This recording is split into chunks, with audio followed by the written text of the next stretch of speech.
Hey team, we got a Friday episode. It's new. We don't normally do that. We're gonna talk about Dark Souls. It's the best thing ever. We got Wazoo here, who also plays Dark Souls, which makes him the best thing ever. How's it going, guys? It's pretty great. Yeah, hi.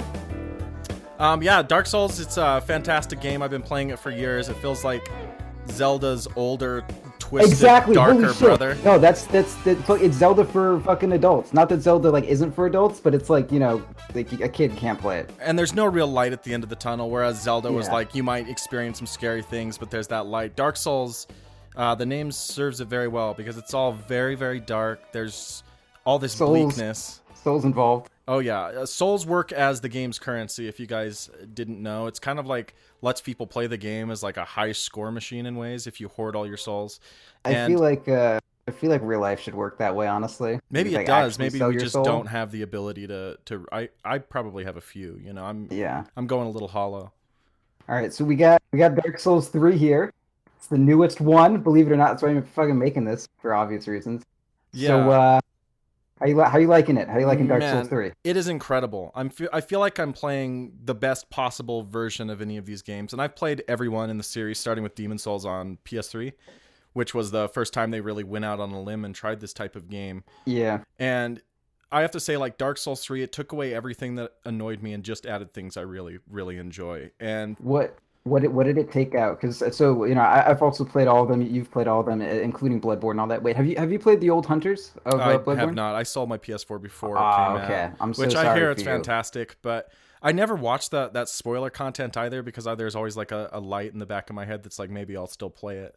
Yeah, someday. It's great. You should do that sometime. Oh my god, the main so good. thing. Anyway, Dark Souls. Yeah, the main thing they took out in Dark Souls 3 that helps the game a lot for me is it's the armor, how you can no longer upgrade armor and stuff like that. Yeah. You would have to grind so much of what the game calls Titanite to upgrade your stuff that you would get so invested in a piece of armor that maybe you didn't like it, or you'd be less inclined to switch to something else. Sure. This game takes that away. Fun. Yeah, half the fun is like trying on new items, and when you've maxed a set mid-game, then what's the point of ever switching unless you're going to go through and do that again? Yeah, you want to go exploring, you want to find new shit, and you want to put it on. You want to fucking loot and scoop it up, put it on your body. Yeah, exactly. And it's very good at that. Like they've only improved that again, by the way, but I'm sure we could talk about that later. Just the fashion souls aspect, as the community calls it. Yeah. It's like my current character, I linked him to you on Twitter. He just looks like fucking Kylo Ren. It's great. Yeah, dude. Oh, I know what armor you're wearing. It's like the Lost Warrior armor or whatever then. Yeah, Fallen Knight. Fallen Knight. Yeah, I'm also wearing the same set. It turns out. Oh my goodness. Yeah, so we're in the right place. But is there anything that you've seen them improve upon greatly in terms of like accessibility or just general funness of the game that you can add? As far as mechanics go, I mean, I feel like maybe we should after this we'll dial it back and kind of talk about things in general. But the armor change definitely way better. I like how there's like more options for infusions. So like if you're a physical user, it's not like you just don't infuse your weapon for anything. Like they brought back the Demon Souls, like heavy for strength users, sharp for dex users, and then like quality, like an actual quality infusion. And there's raw. Raw makes a comeback as well. I don't think raw was in Dark Souls 2, or Dark Souls 1. I think it might have been. I'm not sure. Anyway, Dark Souls 2 infusions were fucking silly. Yeah. I don't like that elemental is like really shitty now. Like it's way worse than it was in Dark Souls 1. I mean, I feel like they're trying to encourage more spellcasting play. Like if you're going to play something that's like infused, like why don't you run like a spell sword or something like that? I don't know what they're trying to do with that, but I noticed that as well. I feel like those individual characteristics that you upgrade, like you said, like sharp and etc., are quite strong, and they make your weapon scale way better than they would just if you were going off of like an S stat boost, which we'll talk about a little later. There's a lot of very confusing aspects of the game that you can merely only understand by playing it. So we're not going to get too much into that. Yeah, let's pull it back a little bit. Dark Souls is great. It's basically like Zelda, only like a little bit harder and a little bit less puzzles. But like, I feel okay. So we're gonna go specific again, but there's like the thing that makes it so much like Zelda for me, especially in Dark Souls 1, is like in Zelda, like there are all these NPCs that just have like one specific weird quirk and it like informs their entire character. Yeah. Yeah, like that's Dark Souls 1. Like everyone, like Solaire likes the fucking sun, and he's the sun guy, and you get all you need to know about him is that. And it's weird. It's great. It's just like you bond in these little things. It feels like when you meet people in this world, and that's what makes the game. The game, like I like your line there because it's like a good headline for the game. What I would say my headline would be in terms of any plot and like puzzles is the plot is all less is more. It's way less is more than anything I've ever seen, which makes the player make that commitment themselves and makes you make your own opinion about the game's I'm world. not sure if I'd agree with that. It's like because there's so much there. It's just the amount of it that they like spoon feed you, right? It's like a show rather than tell game. Yeah, definitely. Like it's there in the item descriptions, but you're not going to get it through the characters all the time, kind of Yeah, thing. well, I like that as a kind of natural thing because it's like there is this huge, expansive world, and there's all this shit going on behind the scenes. But like, there's no reason that you should like know everyone's fucking plans and like what happened, 10,000 years ago with like one god in another plane of existence and another god. Like, there's no reason you should be able to know that. But It's all like, just if on the you, table. Yeah, as you yeah, yeah, start, it's like you're starting in this particular point in time. And to scale it back a bit, I would say that Dark Souls 3 starts in a time of bleakness the series had never seen before, and the ember has gone out, so to speak, and you're there to relight it.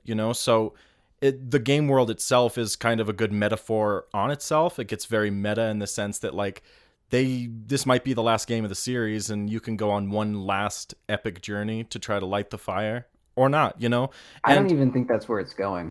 yeah, we'll see. I don't know. Like I always see them do like very tongue in cheek type of things with their series. I feel like Bloodborne and Demon Souls are definitely exceptions to that just because they're kind of done for Sony and they have a very strong aesthetic in mind. But Dark Souls 1, I mean, that game, metaphor wise, it was pretty brilliant all the way through. And like, I'd like to get into a little bit about the history of the series and our Yeah. personal series, like history with the series. Like, when did you pick up Dark Souls? Because that was your first game, right? Yeah, so Dark Souls was my first one, and when it came to PC, I actually I tried it out in a fashion that wasn't through buying it on Steam, and I was like, this is pretty good. And then I bought it on Steam, and I played it the exact same way, and then I got bored. Oh no, I was getting pretty bored of it. Then I picked it up again. Then I got to the Bed of Chaos, which is like the one bad fight in Dark Souls 1, and then I stopped playing it. There's already like a Bed of Chaos-esque fight in Dark Souls 3 as well, I feel like, but it's they like improved upon it a lot and just gave like Which fight? the tree mass that you fight. Oh, that wasn't too bad. It Bed of wasn't that Chaos, bad of a man. fight, but it only had specific points you could hit, kind of like the Bed of Chaos. Bed of Chaos is a nasty boss in the Souls universe. He's in Dark Souls 1, and he just is a stationary target, and you have to run through, and he'll knock you off a cliff or something, and that's... But Dark Souls is famous for being like hard but fair, and Bed of Chaos is one where like you can't actually just randomly die. Like parts of the floor fall out, and then sometimes the part you're on falls out, and then you Yeah. lose, and there's nothing you do about it. So that's the one thing that made me like, okay, no, we're done. Yeah, I remember seeing some streamers and stuff getting really frustrated with that aspect of it. Like if you're trying to speed Yeah. run and you can just get dinked off. But my first So game of the series was actually Dark Souls as well. I went back after Dark Souls and bought a PS3 and played Demon Souls, and found that Dark Souls was definitely the better game in my opinion. But I think everybody who starts with one game thinks it's the superior game. Like in my experience, like I'll hear people say Demon Souls is their favorite, but they started with that game. I think yeah. those times that you're just learning the game become very Well, yeah. important. To be fair, so like I quit Dark Souls 1, and then like I played 2 when it came out, and then I like went back and I like watched all of this dude Vati videos where he like explains all the lore and like goes into these item descriptions that inform all this other shit that's going on behind the scenes, and like that got me so interested in Dark Souls 1 that I played it for the story. Like I was like, man, I want to play this fucking history book, and so I did, and like now like after playing through it, not having like repeated the same thing that I did a week before, like, and then just replaying it, which was really fucking stupid. I can like definitively say I actually think it's like the best game made, like, period. They're like the new Resident Evils in a way, like in terms of that level of horror they try to grab, but it's not zombies. It's like other people that have gone hollow by going crazy. You know what I mean? Like that type of world just informs you immediately with a screenshot. You know what I mean? Which is fantastic that a game can even do that. I Yeah, noticed you called it a storybook, and I love that example because Miyazaki, when he was putting these games together, he said he read a lot of English fairy tales, but his English was not yeah, a very lot of good. Western novels and shit. Yeah, and so he would read this Western, these fairy tales, and he would fill in the blanks, and the game feels very much like that. And I'm not the first to make this judgment by any means. I mean, I read it somewhere, but it's just Yeah, so no, interesting to read me the same that thing. It's this Japanese guy who was so interested in Western culture that he kind of got our view of fairy tales and then projected back onto his own culture through games. You know what I mean? And it's still Yeah, very well, Japanese. another factor that was like he wanted to get like he really liked the experience as a kid of like filling in the blanks himself, so he like wanted to give us that through the story, and that's why it's Yeah. so bare and like how you have to figure out everything yourself. It feels like a lonely game at times too, though. Like that's what he's created. Maybe it is a lonely thing to be, lost in books and other worlds sometimes. But you get the sense that it's just kind of me against the world in that game. And it's not Skyrim's way of doing it, which is, oh, you're the master of the Mages Guild when you walk through Yeah. town. It's, this world because you've been part of every part of it. You've explored and died over it over and over and over again. But I don't know. It's something that has a lot of deep emotion for me because the entire game, I mean, it never compromises. It doesn't compromise its aesthetic or its sense of style. And that's the type of game Dark Souls is. I'm talking about Dark Souls 1, by the way. Dark Souls 3, I've had like 12 Yeah, I hours mean with. they But all kind of. I mean Dark Souls 2, I'm pretty anti that game at this point. it felt like a cover song of an amazing song. Exactly. It was like okay, so it was like shit, I'm gonna like I was thinking about this and the best example I can get is like fucking Gundam. Yeah. Like okay, like, do you know anything about Gundam? I mean, no one fucking knows Gundam. Anyway, I did some of the collectibles as a kid, and that's where it all ended, and right. I So watched the there's anime a like the little. main story, and that's like there's the main plot line that follows like the original one, and it's like consistent, and it's kind of kept going over like 30 years or whatever. But then they also do these like side stories. So you have like the main plot with like Amuro and Char and Xeon and fucking all that shit. And then like every few years they'll print some shit. We're like, oh man, this like foot soldier is really cool. Let's talk about his story. And I feel like that's what like Dark Souls 2 was. Like it has nothing to do with the main plot. It was just like, hey, here's the thing that happened in history. Isn't this neat? And then I'm done with it. Yeah, the Scholar of the First Sin mode that came out, or the expansion, I guess Yeah. you could call it, with all the DLC, was supposed to improve a lot of that. They switched up the enemy locations and stuff to try to give Yeah, I them. actually bought that. It Do was you? pretty cool. Yeah, I got it, and it was cool. But there were some moments that it's like it's just muscle memory if you've ran through that game a lot. And I played it quite a bit, even though I didn't like it. Like I told my friend, we had this huge argument about it, and I was just like, I really like. I don't think it's a good like Dark Souls game necessarily, like in terms of Dark Souls 1, but it like scratches the itch, and that's all I need for now until a game like Dark Souls 3 comes out, where it's just like Yeah. you lose track of time. Like I do at least, I lose track of time playing this thing. I'm not asking myself like, am I having an appropriate amount of fun? Like you do with, or at least I do with so many other games. I just get lost in that world and how it doesn't seem to give a shit if I see all the wonder in it or not. Yeah, and that's kind of the appeal of it, right? Because like, at least like on my first run of games like these, I try to like not look anything up and just do like this dry run where I like after I done and I finished my first playthrough, I can like go through it again and like see all the cool shit I missed and then like fill in some blanks, myself. Yeah. So yeah, I like that about it. Like the world doesn't give a shit about showing you everything, and that means you can replay it and it's fun. I'd say to the contrary, it in fact spites you at times Yeah, by you doing a certain action, and you can lose in all three games, Bloodborne even as well. I mean, you can get certain people as boss fights in Bloodborne that you wouldn't otherwise, depending on whose quest you took. But you can make decisions that like greatly impact you. Like maybe you like a character and you end up fighting them for some reason or another, and that's a good example throughout all Souls yeah. games. I'm And pretty sure I just fought someone I really liked, yeah, but and that happens. Sometimes not you have to put down a buddy. I remember in so Dark Souls it's 1, still hollow. when you arrive at Firelink Shrine and you get dropped off by Aileen the Crow, there was this guy just sitting there, and this is my first ever Souls experience, the Crestfallen Knight, and he pretty much gives me lip, so I try to attack him, and end up in a battle for like 35 no. minutes. But I do prevail, and then that guy was just a douche that tried to kill me the rest of my playthrough.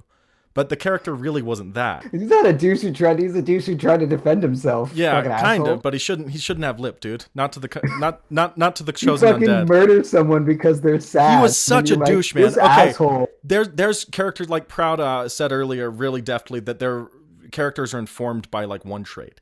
So there's in all Souls games, I think there's a character that represents the crestfallen person, or crestfallen knight, which they just sit there and like when you talk to them, they just tell you give up. There's no reason to go on. You're a fool for even trying this quest, And so that's the guy that I got in a first fight with because I like had that hostility. And then like I ended up reloading the game and stuff and playing again. But then I realized that this is a game that you can kill anybody, and then anybody will indeed try to kill you back. But it comes to the player to make those decisions. about like someone's character or who they are, and someone can become your enemy just based upon how you as a player react to them. There's no select this dialogue option. It's all done in the head. In a way, like you're Yeah. informing the story and filling in the blanks. You also do that with the relationships in the world, because it's a bleak world where everything kills you, and so you start to see like your humanity kind of turn how you treat the people in the world as well. So like, Yes, especially because like if it's like the one guy who's going to talk to you and be nice, like Solaris. Someone says that people like Solaris so much, not like because of anything about like his character in a vacuum. It's like he's the first guy you walk up to who's like, "Hello, yeah, exactly. I'm your friend." You're Yeah. like, "Oh, please, thank And you." just his voice, the somehow all the American voices and just the writing is so well done. They do Yeah, this old English thing where they use the ye and thee and all that stuff, but it surprisingly works for the world of Dark Souls. It yeah, feels it's like great. something that like reading a storybook and trying to translate it in a language you're not familiar with. You rely on these other terms that are like antiquated and maybe don't make sense if any American game company would do it, but because they Well, had the guts to do that, it's I mean, fantastic. I mean, it's like a medieval game, right? So it's not like out Yeah. of place for someone to say "ye." Yeah, I mean, sure. I mean, it's Old English though, and definitely like there's that aesthetic throughout every Dark Souls game with the kite shields and the closed face like frog helms and stuff like that. Yeah, I mean, But yes, there's nothing else English about it. You know what I mean? Like I the mean, architecture and stuff like that. But I mean, like the story, there's nothing quite like it. I guess is what I I'm guess, saying. man. I don't know. Like I a don't think King there's a lot. Arthur I or don't think what? there's a lot Like there in terms of the language. I think they just speak, what stereotypical medieval English. yeah, yeah.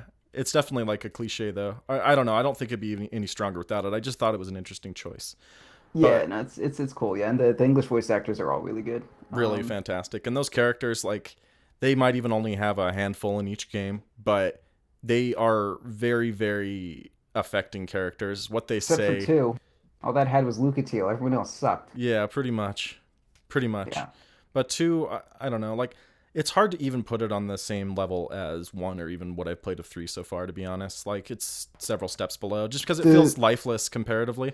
yeah the one thing I can like kind of point to about two. Well, I mean, for one, the DLCs of Dark Souls 2 are fucking amazing. But like the base game itself is like when you hollow, you turn into this weird, shitty green piece of shit, as Yeah. opposed to like the actual scary, like not scary as in like oh this is spooky, but like you see it and you're like oh god, Like fuck, I don't want to flesh turn into falling that. off of your face, scary.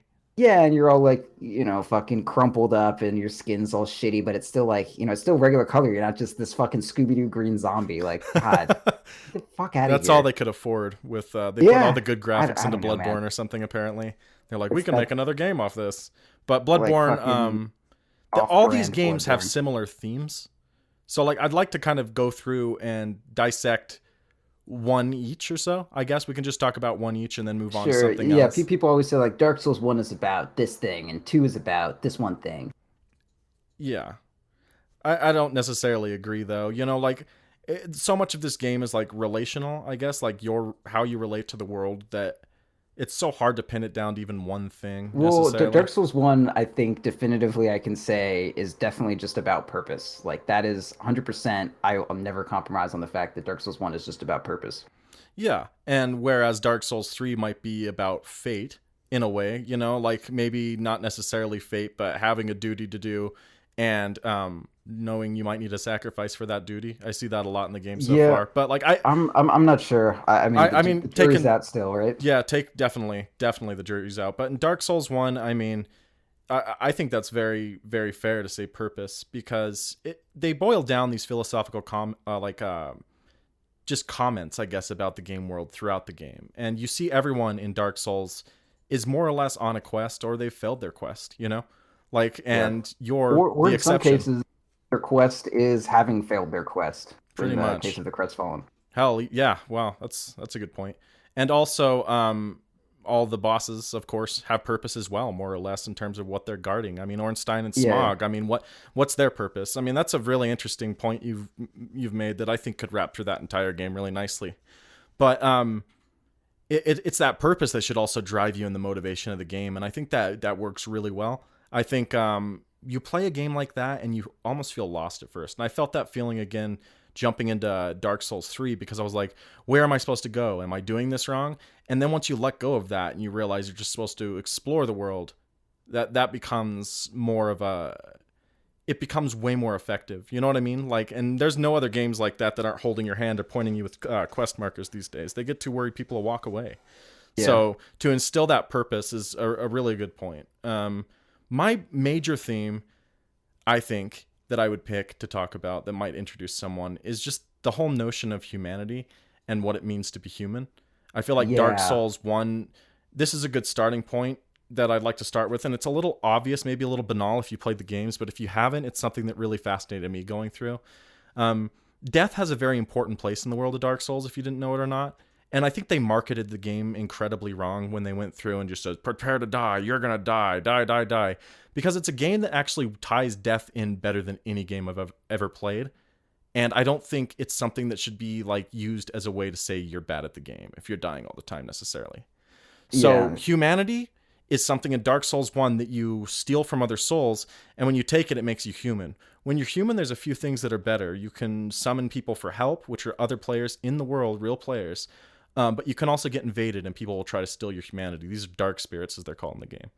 So immediately, being alive has meaning in the world of Dark Souls. You can always die and lose your humanity and still play, but you now look like a corpse, decomposing, and flesh is just coming off, and you don't look human anymore. Yeah, and it's just unpleasant to look at. Like Yep. mechanically, it's not that much worse. Like you can get, that ring or whatever that makes your the hollowing not as bad. Right. Because like when you die as opposed to being human, you also lose health. But like you just don't like not being human, which I think is like a really cool. I don't know. Like I'm not used to feeling like, oh God, I want to be human. Stop it. Just hate Yeah, this. and you don't really feel that in other games, I don't think. Like for instance, I mean, we both play Dota. When I'm playing like Wraith King, I'm not like, oh, I'm dead, you know? Like that never factors into the point of, I mean, they're both very different games, like don't get me wrong, but you could take any other game where you play an undead hero or something and it never has that effect because Yeah. they tied an item, a literal item, to something very, very fleeting and hard to explain or hard to tie down, which is what it Yeah, means and to it's be and it's human. limited. It's like anytime you do it and you die, you're like, Jesus, I'm not gonna be I human need to go farm some more again. rats or something because you can farm this humanity in other ways. Oh my God, I love that humanity comes from fucking rats. Like, Yeah. So what a like fucking what I statement. used to Jesus do, Christ. there was just this old sewer bonfire. Bonfires are things you light in the world as checkpoints, and you can morph around them or warp around them later on in the game. But there's this one that started, and you could just run and hit like 10 rats. You know what I'm talking about? Like right outside Yeah, of Blighttown. And like yeah, you could maybe pull like 3 if you got lucky or 4, but I just do that for like an hour, dude, and then just try to get across the harder areas without being invaded. Because yeah, I think the cool experience we had in playing on PC is that there were like I had a good amount of invades just with like running DS fix and all this stuff. Like it wasn't amazing in Dark Souls 1, got a lot better in Dark Souls 2, and now Dark Souls 3 I'm like most of the time always getting invaded, which I really really like. But I'd like to. I mean, we've kind of gone over the history of the series and what we're doing, what kind of got us there. So I'd like to jump into Dark Souls 3 now and just kind of cover our thoughts about the game. What about it feels new and interesting? And I don't know. Is there anything they haven't done? Like, let's talk about that. What do you think so far? I'd really like to hear your What they opinions. haven't done, No, like let's talk specifically, about or what we like first. We can always move into like what we okay, feel all they're right. short on. So the obvious thing is they definitely took a lot of keys out of, or cues rather, out of Bloodborne, which is so Miyazaki didn't really do anything for Dark Souls 2. That's like the main Dark Souls director. He was making Bloodborne and Dark Souls 3 concurrently while Dark Souls 2 was coming out. Money, money. And Bloodborne was like a faster version. Like you don't have a shield or anything. It's just like nonstop aggression. And you get to feel that a lot more. Like Dark Souls 1 was like a decently slow paced game where you're like very meticulous, and Bloodborne is you just fucking nonstop beating the shit out of people. And Dark Souls 3 is like a nice mix. Like you can attack pretty aggressively if you want to, but also like you can play slow. And this is helped by a new thing that they've introduced in the game that's called focus points. You used to just be Oh able yeah. to allocate like a la D&D like 3 or 4 spells for each time you rested at a bonfire, but now they have something called focus points. These points you can It's just a refill mana with. bar. Yeah, it's pretty much just a mana bar, but it I mean, it's also blue. It's a mana bar. Blue you they can think. also use a special attack though, like dual wielding and stuff is now possible in the game when it really wasn't before, and that's a huge cue I think they took from Bloodborne, and something that's pretty fascinating. They don't have the switch weapon styles, but now they have like several different forms that weapon can take in a way. Way Yeah, more there's varied move sets. you can use, like these kind of like power attacks or special effects onto like different moves with the L2 button now instead of like a parry, you have that option. So that's really cool. Yeah, these are two-handed abilities that you can just like do more damage more quickly, pretty much. But it drains that bar. It's a cool addition. Um, I just like that like they gave mana, which I think is a better thing for casting spells, but like there is a use for mana if you're not casting spells now, which I really like. yeah, exactly. They've kind of applied it to. They've given it like a skill peak, I guess, in a Yeah, way and that that you and that makes can. it so you can't be just like in Dark Souls 2 there's this issue like everyone had magic and everyone also had melee at the same time. Like you can't be doing a shit ton of like weird melee stuff and a bunch of magic at the same time now, which is nice. So It there's like it feels like right, a balancing decision on top of a lot of things because, yeah, like you said, that it was just a different slot entirely. You just load that up and you're good to go. Now it's going to make people specialize a little bit more, which is yeah. a huge part of that game. Build Um, yeah, build diversity was what I was looking for. yeah.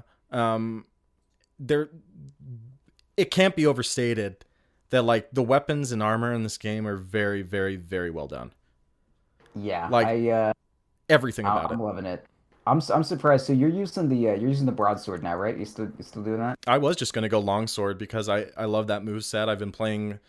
I've ran so many fighters like that, just the sword and board fighters in Dark Souls Yeah. games. So it's just like second nature. You know what I mean? I don't have to think about anything, and I like that for Yeah, the first run through. And then I'll play typically like a dodge based dex character after. But I like going like sure. strength quality build first, just because Yeah, yeah. it's like a Don Quixote simulator, or like a like I don't know, King Arthur simulator to me in a way. You know what I mean? Like you're that epic hero of like Yeah, old. the standard like I'm Yeah, using the sword yeah, and yeah. shield like I'm a just classic gonna hold hero, that this, kind of and shit. they'll hit my shield, and then when they bounce off, I'll stab them to death, pretty much.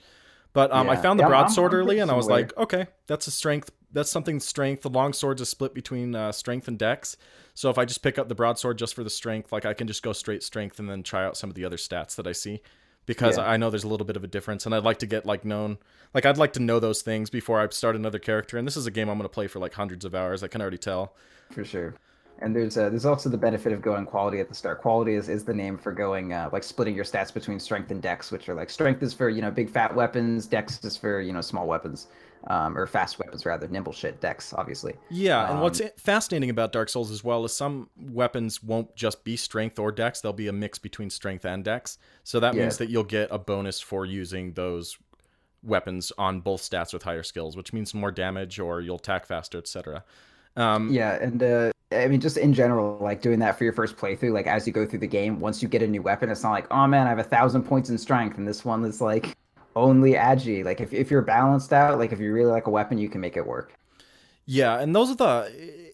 It makes the game a little less stressful. Like, it seems like it's going to be a hard game to go through without a shield, which I really like playing through it the first time. But there's so many guys that just like pop out of the corner, a la Bloodborne, that just like slap you with a pitchfork, and do like half your Yeah. life. This is a game that if you let your guard down for a second or you're too lazy in certain aspects, they're going to make you just do it again.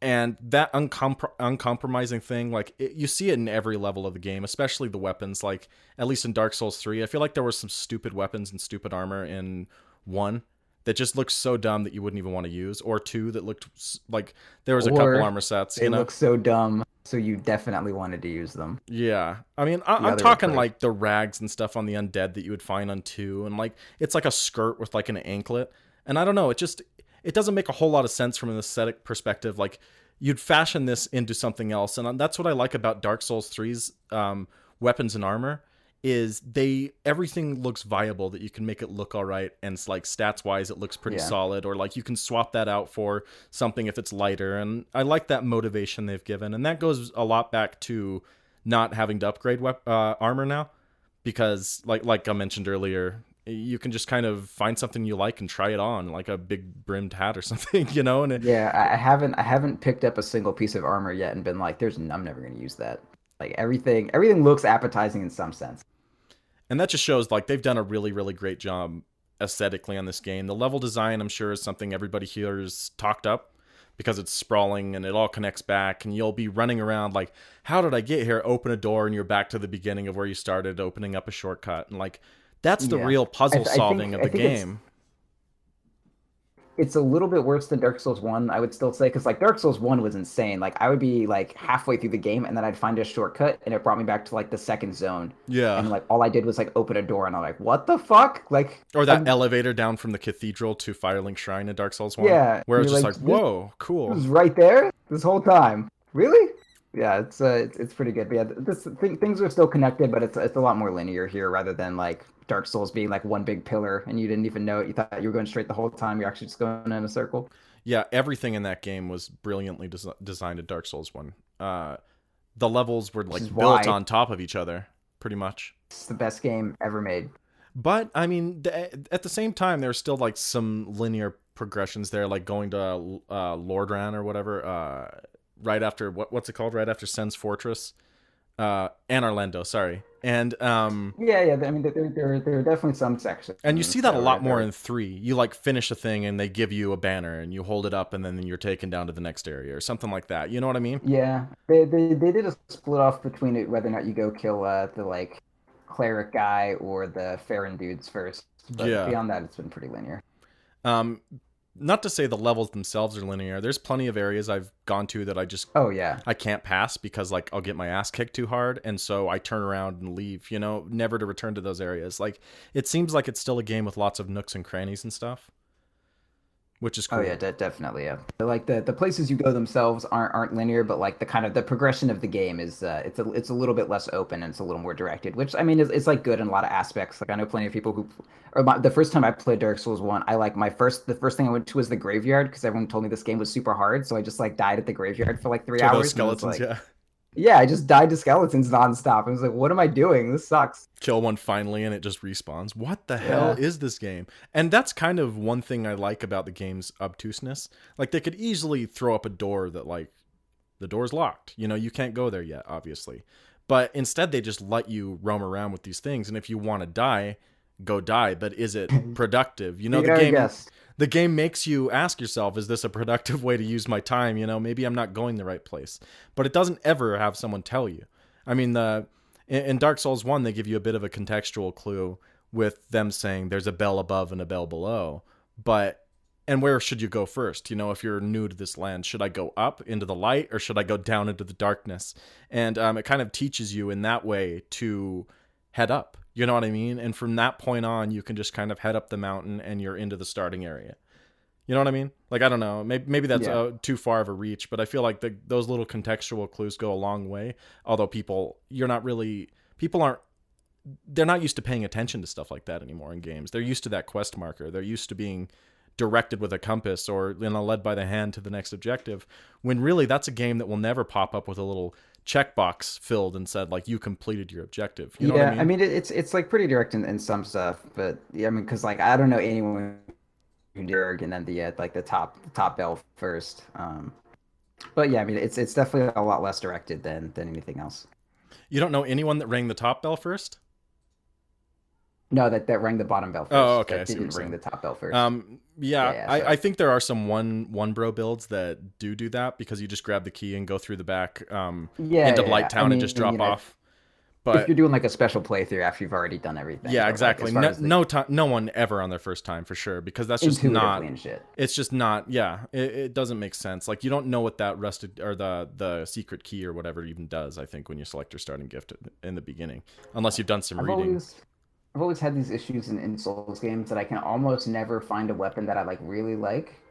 Because like one of the things about Dark Souls is like that I really like about it is it makes like you know in games like WoW and you know whatever fucking like big fantasy like epic fantasy game is up like the armor is fucking huge and there's magic shit everywhere and the weapons are fucking like just obtuse and fucking silly. They're like Like Nerf bats or something. I don't know. yeah, They always and look they're all so like weird. brightly colored and shit. Yeah. And like Dark Souls kind of gives some honor back to like more functional gear and like you know a fucking longsword is one of the best weapons of the game and it's just a basic sword. Um, Pretty but good. like there's kind of the sorry, go on. I just said it's like it's pretty good, like from a historical standpoint, and I think they recognize that just with how they utilize weapons. Like when you see them swing it, it's like a real person swinging a sword. It's not a fake movement. Yeah, except for the boss weapons. Some of those are pretty weird. But yeah, so that like they give some honor to like the kind of standard stuff, but at the same time, I also like if I'm just using the standard longsword for my character, at some point I want to change it up, But I'm always so into these basic things, but then they're not special. But there's like actually a lot of variations here. Like I've still basically used straight swords like the entire game through, but I found like this weird ice straight sword really early on, and like I'm now using the dark sword from a dark wraith that has a couple like differentiations on the move sets, and I'm just like I'm really happy that it's finally like a Souls game where I'm happy with my weapons. So you're like a short sword guy then, or just a straight sword? All of the long swords I use are like way longer than a longsword. The base longsword add like a hand and a half, and that's all the swords I've been using. It feels very legit. Like just watching the move, I know I mentioned that earlier, but even the weight behind a blow and impacting Oh on, yeah, on someone, like you feel like you're hitting armor. I didn't feel like Dark Souls 2 had that as much. I felt like I was slashing air and like a model was reacting. But yeah. Dark Souls 1 was I definitely definitely agree. different. It was, like you mentioned earlier, it was definitely slower paced. Like they'd take a blow at you, you'd react, and then you'd take a blow at them kind of thing or roll behind them. In this game, it feels like they can open up on you like in 3 or 4 shots in Dark Souls 3, Sure. which is definitely harkens back to Bloodborne, where you could just get mobbed and die instantaneously. You know what I mean? By 3 or 4 How guys. how far are you in Dark Souls 3 right now? I just killed the Crystal Sage, and I'm like been wandering around that area afterwards. Okay. So All like right. Yeah. I'm a After couple so you're bosses in. close to so you're in that Farron area. Yeah, Okay. All I'm having a right. Whenever you blast. see some dark rates, man, just kill them a shit ton and farm the dark sword. It's so fucking cool. Yeah, that's an interesting aspect of the game I feel like we should discuss as well, is that like enemies do have rare drops in this game. So like if you know about like grinding loot and stuff like that, like there are some rare drops you can grab off of some of these heroes, like or heroes, some of these monsters and stuff. I think it's really cool that they still kept that. Although sometimes Yeah. it was frustrating in Dark Souls 1 if you're trying to get like a certain sword or something and it just wouldn't drop, but it still adds a little bit of variety to the game. Everything's kind of on a Yeah. random factor in the game, where not where enemies spawn necessarily, but what they drop and how they react in certain situations. I mean, it's always surprising. Yeah, it's like one of the things I really like about single player games, or at least that I've tried to enjoy more, is like in a game like Dota, you have to fucking optimize everything, and you can't like do anything shitty, and you have to look up everything. But like in Dark Souls, you can kind of just like take it as it comes and like give yourself that variety. Like people talk about in Dota, like how much fun Dota was when you were a noob and you just did whatever. But like you have the freedom to do that shit in Dark Souls, right? Like Yeah, just don't and farm anything. It drops. surprisingly, there's a surprisingly wide amount of builds that are like viable too. Like you can Yeah. skill in ridiculous ways, but if you use an item that corresponds to that skill and pick out things that aren't stupid and just level up things that aren't stupid and level up the right weapon, like you're pretty good to go. It becomes a Yeah. skill-based game at that point, and you can kind of change those mitigating factors by min-maxing certain things, but when it comes down to it, you're not going to beat the boss just because you have a really, really nice sword most of the time. You're going to have to learn the strategy and get crushed a couple times and then kill the Yeah, boss. it can help a lot though. Like when you're over leveled in Dark Souls, like you can really feel it. So like I don't know, like people have said, like I don't want to play Dark Souls because it's super hard. Like one, if you like sit down for it, like the game just has like a really easy learning curve, and not maybe not an easy learning curve, but like a very linear one. Like if you spend time on it, you'll get good. It doesn't really matter what. Like if you Yeah. want to, it'll happen. But like even if you don't want to, you can just over level yourself. Like if you want to enjoy Dark Souls, like you have that freedom. Just grind a little bit and you're done. Yep, you can do that in any area, and this is something we haven't really mentioned yet, but in the world of Dark Souls, every time you rest at a bonfire or die, enemies come back. All the ones you killed previously. And I've heard people be like, "What the hell?" And it's because they want you to run these levels in succession, you know what I mean? Or you want to run that single level in succession, and they want you to do everything right, is kind of like the gameplay mechanic I could see behind it. Like it's like a game, like it's like a level of Mario, right? You have to remember that Goomba's going to drop on your head or something, and you got to not let him do it. They've taken that arcade type of attitude and moved it up. They've turned it into a fantastic role-playing experience that justifies those enemies respawning in the game's lore and everything else. And it's how you can grind a lot and get over leveled, honestly. If you have, I know there's certain areas that you could definitely do that in all games. Yeah, and there is like even if you do die, like I was dying a shit ton just like trying to get to this one boss, just like man, I just need to get to this boss. I'm just gonna run it, and then like I would die every so often. And it would just like waste my fucking time. I'd be very sad. But like even if you do that, like if you just slow down and you're like, okay, I need to get from here to here as fast and efficiently as possible. You like it like becomes like a choreographed dance, and you learn it and you do it perfectly every time, and it just feels so good. Yep, and that's how the game rewards you. It shows you some type of insurmountable, or so you think, insurmountable challenge, and then it kind of teaches you how to overcome that. It's very much a game that is very good at teaching you by death. You know what I mean?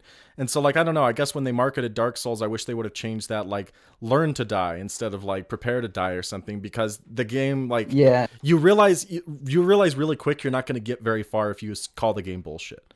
You know what I mean? it's Like, because it's like it's not it's like rising to the 95% of the challenge. time.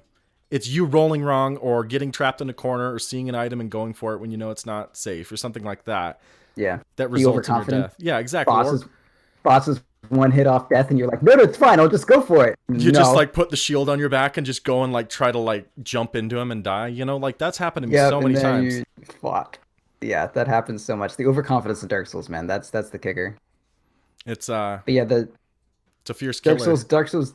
Sorry, I'm gonna go on. I'm gonna cut you off. Dark Souls death is like it's more like rising to a challenge than like despair. I mean, you can despair, which is sad, in a metaphor for going hollow, which is like kind of on the nose and obvious, but like it's fun.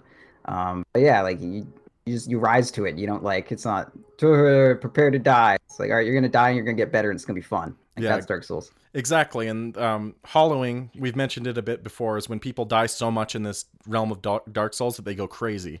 They just want to leave their bodies finally, but they go insane and become mindless zombies pretty much. And so the game posits that if you're getting really mad and dying a ton and just walking away, then perhaps you yourself went hollow, you know, and you're just wandering around like eating people or something. That's always what I took from it, like for that obvious metaphor that you mentioned. And I think it's Yeah. pretty, Well, they play with death in an interesting way for sure. so in Dark Souls 1, which is, I mean, I'm pretty sure this is the case for Dark Souls 3 as well, because Dark Souls 3 is basically just the sequel to Dark Souls 1.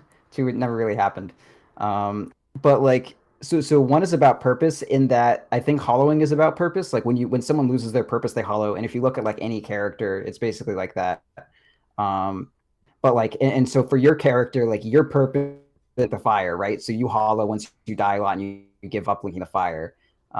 So like that's how dying a lot is hollowing for you. But for other characters, like the Crestfallen Knight, losing your purpose for him, which was bitching, and then once he had to actually do something, he went hollow, which I think is just fucking awesome.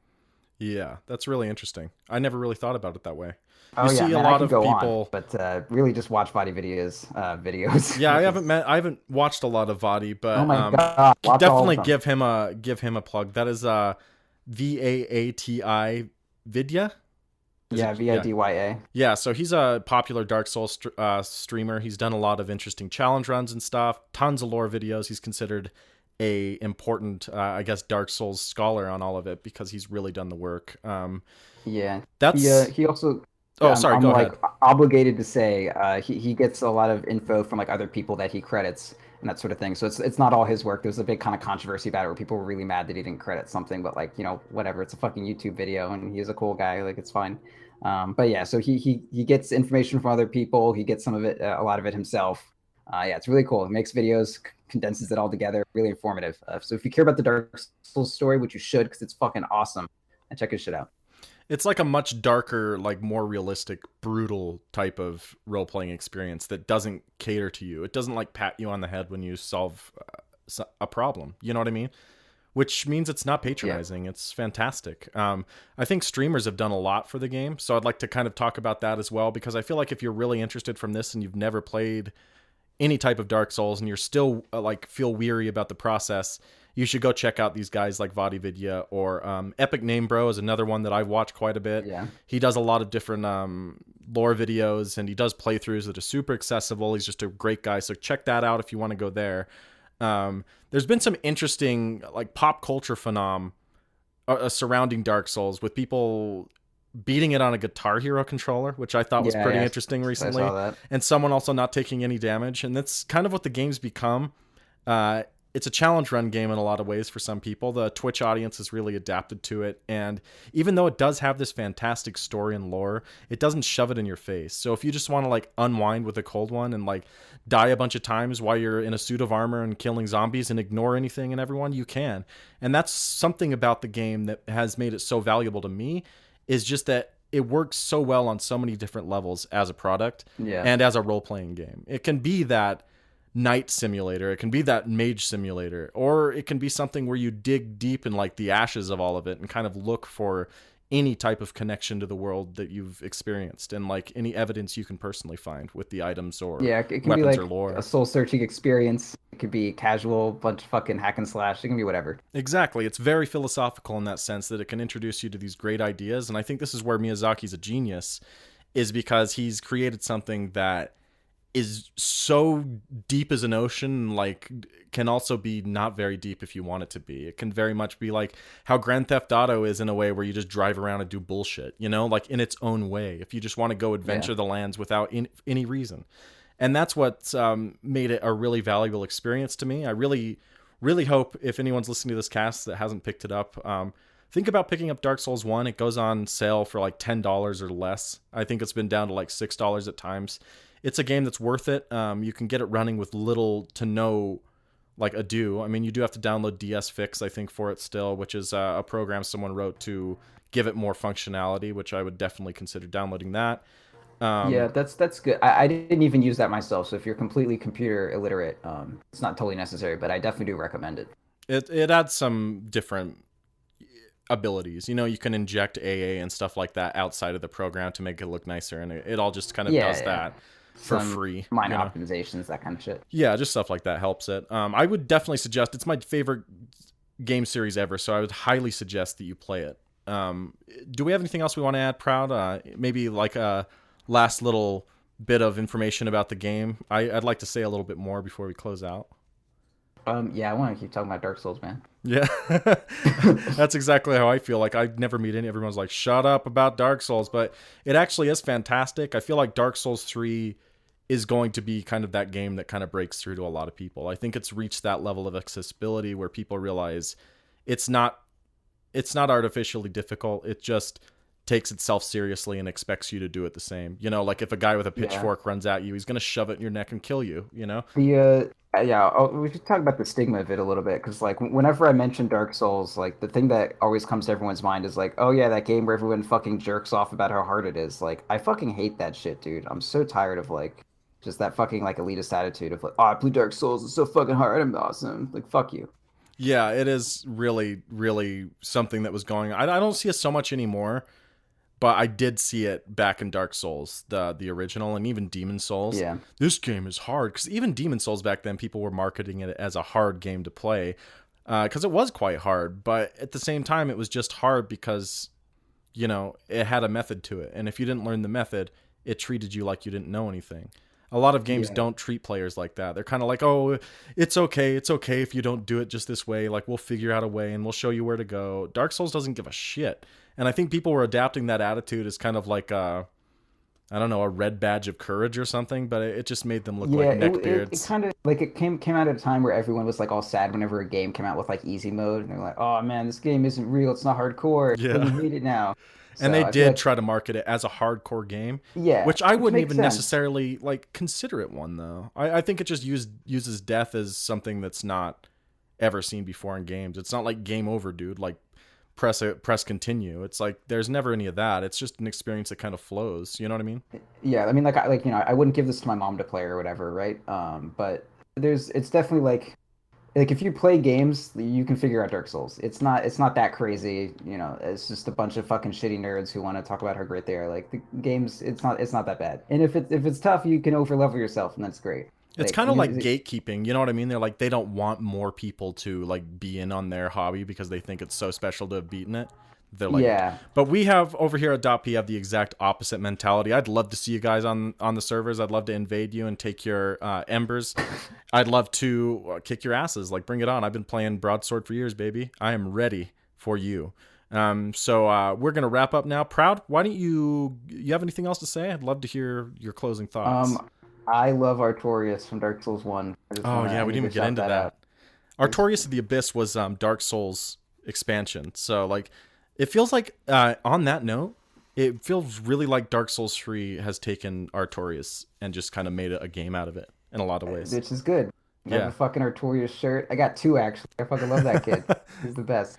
Yeah, isn't it? Yeah, I Um would date him.